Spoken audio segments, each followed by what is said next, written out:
ആസിഫ്ക, നമ്മ മനുഷ്യന്മാർക്ക് എല്ലാവർക്കും ഓരോ പ്രശ്നം വരും. നമ്മ ചിലപ്പോ ഇമോഷണൽ ആവും, ചൂടാവും. പക്ഷെ ആസിഫ്ക അങ്ങനെയല്ല.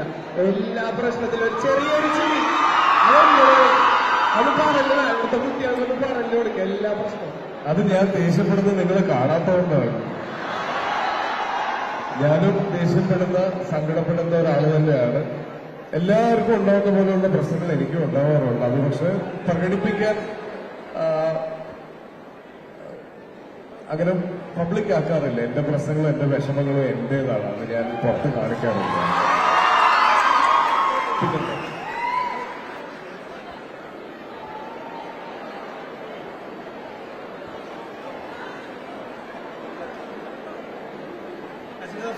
നമസ്കാരം.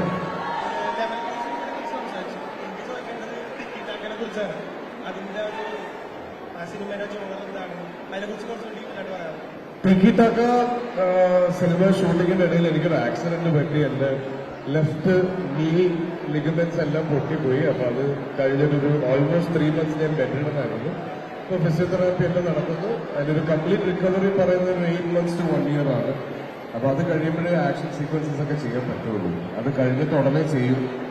ഞാനും ഭയങ്കര എക്സൈറ്റിംഗ് ആയിട്ട് വെയിറ്റ് ചെയ്യുന്നൊരു പ്രൊജക്റ്റാണ്. Thank U.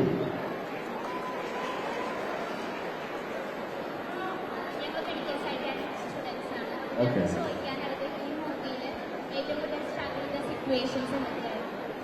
ഈ സിനിമ ഷൂട്ട് ചെയ്യുക തന്നെ ഭയങ്കര ചലഞ്ചിങ് ആയിട്ടുള്ള ഒരു കാര്യമായിരുന്നു. കാര്യം ഇത് ടുണീഷ്യയിലാണ് ഷൂട്ട് ചെയ്തത്. ഞങ്ങൾ ഷൂട്ട് ചെയ്ത ലൊക്കേഷനിലാണ് ഇന്ത്യന ജോൺസ്, സ്റ്റാർ വാർസ്, അങ്ങനെയുള്ള ഒരുപാട് ഹോളിവുഡ് സിനിമകൾ ഷൂട്ട് ചെയ്തൊരു സ്ഥലമാണ്. അപ്പൊ നമുക്കൊട്ടും പരിചിതമായ ഒരു വെതർ അല്ലായിരുന്നു ഈ സിനിമ ഷൂട്ട് ചെയ്യുന്ന ലൊക്കേഷൻ. അപ്പൊ അതൊരു വലിയ ചലഞ്ചായിരുന്നു. പല സമയത്തും സാൻഡ് സ്റ്റോംസ് ഉണ്ടായിട്ടുണ്ട്. നമുക്ക് ലൊക്കേഷൻ തന്നെ എത്തിപ്പെടാൻ പറ്റാത്തൊരു അവസ്ഥ ഉണ്ടായിട്ടുണ്ട്. ഭയങ്കര ചലഞ്ചിങ് ആയിരുന്നു. പക്ഷെ അതിനൊക്കെ ഉള്ളൊരു റിസൾട്ട് ഈ സിനിമ റിലീസാവുമ്പോൾ കിട്ടും എന്ന് ഞാൻ വിശ്വസിക്കുന്നു. Thank you.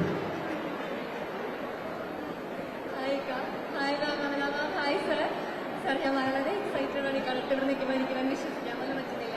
എനിക്ക് ഇന്ന് ഇത്രയും സിനിമകൾ അഭിനയിച്ച് ഇത്രയും റോൾസ് ചെയ്ത് ഈ ഒരു ലെവലിൽ ഇവിടെ നിൽക്കുമ്പോൾ ഞങ്ങൾ യങ്സ്റ്റേഴ്സിനൊക്കെ ഒരുപാട് ആളുകളുണ്ട് ഇതേപോലെ ഒരു സിനിമ എന്നുള്ള ലോകം സ്വപ്നം കാണുന്നത്.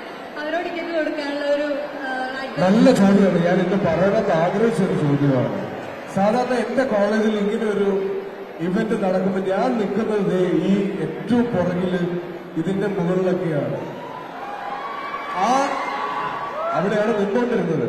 അവിടെ നിന്ന് എനിക്ക് വന്ന് ഇവിടെ നിന്ന് നിങ്ങളെ നോക്കി സംസാരിക്കാൻ പറ്റുമെങ്കിൽ നിങ്ങൾക്ക് എല്ലാവർക്കും അച്ചീവ് ചെയ്യാൻ പറ്റുന്ന ഒരു ചെറിയ സ്വപ്നം മാത്രമാണ് നിങ്ങൾ ആഗ്രഹിക്കുന്ന സ്ഥലത്തേക്ക് എത്തുക എന്നുള്ളത്. അതിനുവേണ്ടി നമ്മൾ ശ്രമിക്കുക എന്നുള്ളത് മാത്രമാണ് നമുക്ക് ചെയ്യേണ്ടത്.